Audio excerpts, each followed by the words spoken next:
May God bless everyone, and welcome back.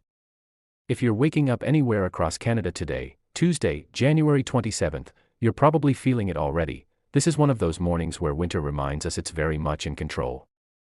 Cold air is locked in across the eastern half of the country, while the west is dealing with a completely different story, thanks to a powerful Pacific flow bringing warmth, clouds, and eventually heavy rain.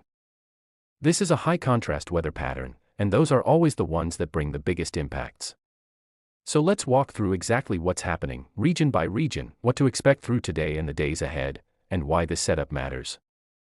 Let's start in Atlantic Canada, because this is where active weather is still ongoing. Eastern Newfoundland remains under the influence of a slow-moving winter storm. While much of the Maritimes saw their heaviest snow earlier, conditions are not improving yet for the Avalon Peninsula and surrounding areas. Through the morning and into the afternoon today, snow continues to fall, and at times it could come down hard. Snowfall rates may increase to 2 to 3 centimeters per hour, especially during heavier bands rotating in from the Atlantic. Combine that with gusty winds between 40 and 60 kilometers per hour, and visibility will drop quickly. Blowing snow will be a major issue, particularly on exposed roads and coastal routes. Additional snowfall amounts of 15 to 20 centimeters are still on the table for parts of eastern Newfoundland, with similar totals possible in parts of Cape Breton. This isn't just a quick hit-and-run storm, it's a prolonged event, and that makes cleanup and travel much more challenging. Elsewhere across the Maritimes, snowfall has largely ended, but winter is far from over. Cold air has settled in firmly, and roads remain snow-covered and icy. Even where skies are quieter, conditions are still hazardous due to refreezing and lingering blowing snow. Now let's move west into Quebec and Ontario, where the story shifts from snowfall to extreme cold and lingering impacts. Southern Ontario is still digging out from a truly historic winter storm. Over the weekend, snowfall records were shattered. At Toronto Pearson Airport, 46 centimeters of snow fell in a single day, making it the snowiest day on record since observations began in 1938. Downtown Toronto saw even more, 56 centimeters, pushing January 2026 into the history books as the snowiest January ever recorded in the city. That snow isn't going anywhere. Temperatures remain well below freezing, meaning roads stay icy, snowbanks remain massive, and travel continues to be slow and difficult.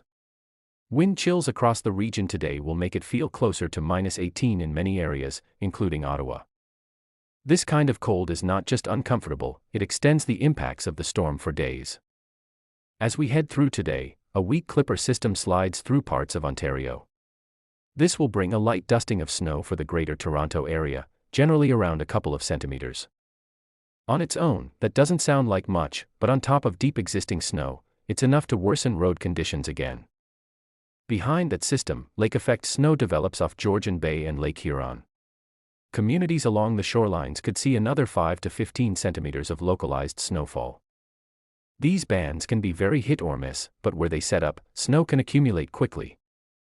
Now let's shift gears and talk about the West, because the contrast could not be more dramatic.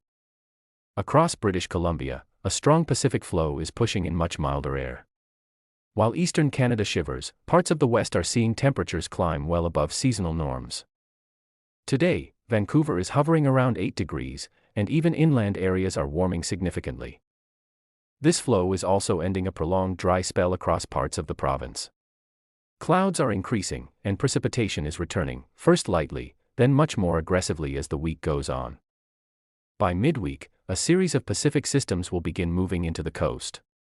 Rainfall intensifies, especially across Vancouver Island and the Lower Mainland. Some areas could see 10 to 15 millimeters of rain per hour during the heaviest periods, particularly from Wednesday into Thursday. Over the course of the week, rainfall totals could exceed 200 millimeters in the hardest-hit areas. For much of the Lower Mainland, totals between 50 and 100 millimeters are likely. Victoria is also in line for a soaking, with 10 to 20 millimeters expected. With warmer air pushing in, freezing levels will rise, meaning snow transitions to rain at lower elevations. However, higher terrain and mountain regions will continue to see heavy snowfall, which raises concerns about avalanche conditions and rapid snowpack changes. Meanwhile, across the prairies, winter remains firmly in charge. Manitoba and Saskatchewan are still locked into bitter cold. Brandon sits near -20 this afternoon, while Winnipeg remains well below seasonal averages despite sunshine. Alberta fares slightly better, with Calgary climbing to around 8 degrees later this week, about 6 degrees above normal, but nights remain cold. This east-west temperature divide is a textbook winter pattern, and it's not going away anytime soon. So what does all of this mean heading forward? For eastern Canada, the main message is persistence. Cold air sticks around. Snowpack stays deep. Travel remains slow.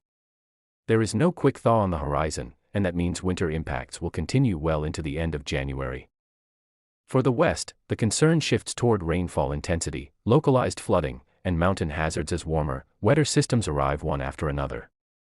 This is the kind of setup that demands attention, because even when the headlines fade, the impacts continue quietly in the background.